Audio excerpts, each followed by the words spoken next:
विधानसभा निवडणुकीची रणधुमाळी संपल्यानंतर आता सर्वच राजकीय पक्षांचं लक्ष आगामी महानगरपालिका निवडणुकीकडे लागलंय।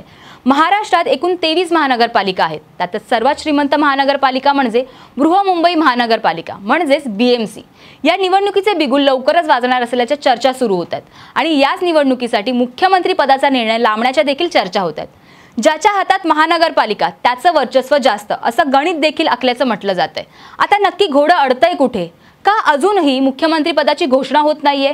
कोणामुळे निर्णय लांबणीला गेलाय आणि महानगरपालिका निवडणूक नेत्यांच्या दृष्टीने का महत्त्वाची याचाच काहीसा खुलासा आजच्या व्हिडिओत करण्याचा प्रयत्न आम्ही करणार आहोत। तर शेवटपर्यंत हा व्हिडिओ नक्की बघा। नमस्कार, मी सायली साळके आणि तुम्ही पाहताय MB लाईव्ह मराठी।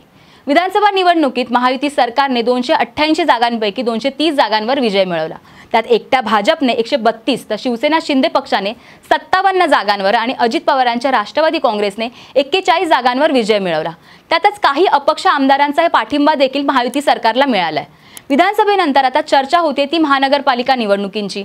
15 वर्षांपासून लागलेली महानगरपालिका निवडणुकीची प्रतीक्षा यावर्षी संपली आहे। महानगरपालिकांच्या नगरसेवकांचा कार्यकाळ 2021 मध्ये संपला होता। जवळपास 3 वर्षांपासून महाराष्ट्रातल्या 23 महानगरपालिकांचे कामकाज प्रशासनाच्या देखरेखीखाली सुरू आहे। महाराष्ट्रात जिथे मुख्यमंत्री पदाचा पत्ता लागत नाहीये तिथे आता सर्वच पक्ष महानगरपालिकेच्या निवडणुकीला घेऊन कामकाज करताना दिसतात। सध्या राज्यात नवीन सरकार स्थापनेबाबत महायुतीच्या तिन्ही पक्षांमध्ये विचारमंथन सुरू आहे।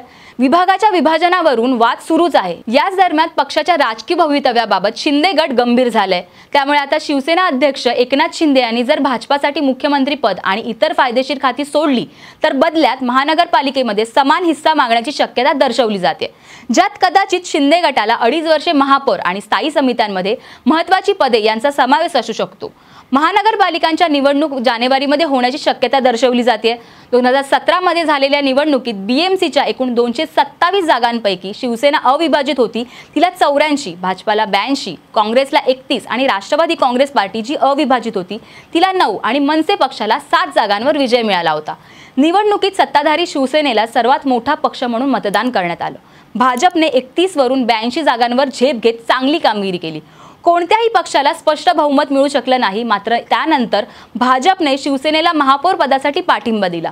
मनसेचे 7 नगरसेवक होते, मात्र ते देखील शिवसेनेत गेले आणि 2017च्या महानगरपालिका निवडणुकीत शिवसेना हा BMCवर राज्य करणारा पक्ष ठरला। 2021 मध्ये नगरसेवकांचा कार्यकाळ संपला। पुढील निवडणूक ही 2022 मध्ये झाली पाहिजे होती, परंतु निवडणूक कोणत्या वॉर्ड संख्येनुसार होणार यावरून वाद सुरूच झाला। मुंबईतील वॉर्डची संख्या महाविकास आघाडीने 236 केली। लोकसंख्येच्या आधारावर असं करण्यात आलं असलं त्यांचं म्हणणं होतं। त्यानंतर वॉर्ड संख्या शिंदे फडणवीस सरकारनं पुन्हा 227 केली, पण हायकोर्टानं शिंदे फडणवीस सरकारचा निर्णय मान्य केला आणि याच निर्णयाला सुप्रीम कोर्टाने आव्हान दिलं। नियमानुसार आधीच्या जनगणनेनुसार वॉर्ड रचना ठरवावी लागते। त्यामुळे 2001च्या जनगणनेनुसार 227 ही संख्या होती। त्यानंतर 2011च्या जनगणनेनुसार ती आपण 236 केल्याचा महाविकास आघाडीने दावा केला। दोन्ही बाजूने युक्तिवाद झाल्यानंतर सुप्रीम कोर्टाने BMC आणि राज्य सरकारला नोटीस बजावली आणि प्रकरण लांबलं। त्यामुळे याचा निर्णय होईपर्यंत महानगरपालिका निवडणुका होणार नाहीत हे स्पष्ट झालं। त्यातच अजून एक विषय म्हणजे OBC आरक्षण। या सर्व गोष्टींमुळे जवळजवळ 3 वर्ष महानगरपालिका इलेक्शन लांबणीवर गेलं होतं, परंतु आता सुप्रीम कोर्टाने आरक्षणाच्या मुद्द्यावर आपला निर्णय दिला असून येत्या जानेवारीत लांबणीवर गेलेली महानगरपालिका निवडणूक होण्यास असल्याची चर्चा सुरू होते। आता हे पाहणं महत्त्वाचं ठरेल की विधानसभा निवडणुकीत जसं बहुमत भाजपने मिळवलं तसंच बहुमत महानगरपालिकाच्या निवडणुकीत मिळतंय का, की इतिहासाची पुनरावृत्ती करत शिवसेना महानगरपालिकाच्या निवडणुकीत बाजी मारते। या सर्व अपडेटवर तुमचं काय मत आहे ते आम्हाला कमेंट करून नक्की कळवा आणि अशाच घडामोडींसाठी पाहत रहा MB लाईव्ह मराठी।